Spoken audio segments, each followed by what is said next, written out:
ഒരു interior design ചെയ്യുന്ന ഒരു വീടുകളിൽ 10, 12, 15, 20 ലക്ഷം രൂപ മുടക്കിയിട്ട് ഒരു 5 or 6 വർഷം കഴിയുമ്പോൾ അത് റീപ്ലേസ് ചെയ്യേണ്ട വലിയൊരു ഭാരിച്ച ചെലവ് എല്ലാവർക്കും ഇപ്പം അനുഭവിക്കേണ്ട കാര്യമാണ്. അപ്പോൾ അതിനൊരു സൊല്യൂഷൻ ആയിട്ടാണ് ഈ ശരിക്കും പറഞ്ഞു കഴിഞ്ഞാൽ ഈ സോഹോ വുഡ് വരുന്നത്. അതെ അതെ. ബാക്കി 3 PVC, WPC 3 ലെയറിനെയും കമ്പാരിസൺ ചെയ്താൽ ആപ്പിൾ ടു ആപ്പിൾ കമ്പാരിസൺ, അതായത് ഡെൻസിറ്റി ഇതിൻ്റെ 0.75 ആണ്, അതായത് 750 kg per m3.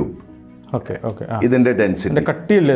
അതായത് ഒരു ബോർഡിന് ഏതാണ്ട് 38 kg വെയിറ്റ് വരും.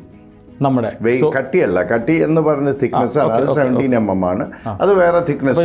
ദൃഢത എന്ന് വേണേൽ പറയാം. അതെ അതെ.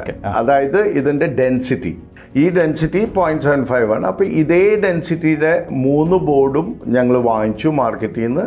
ആ 3 ബോർഡും ഈ 3 ബോർഡും സിമിലർ രീതിയിൽ ടെസ്റ്റ് ചെയ്തു. ആവറേജ് 79% സ്ക്രൂ വിഡ്രോവൽ കപ്പാസിറ്റി ഇതിന് കൂടുതലാണ്. അതാണ് ഇവിടെ എല്ലാവർക്കും വേണ്ടത്.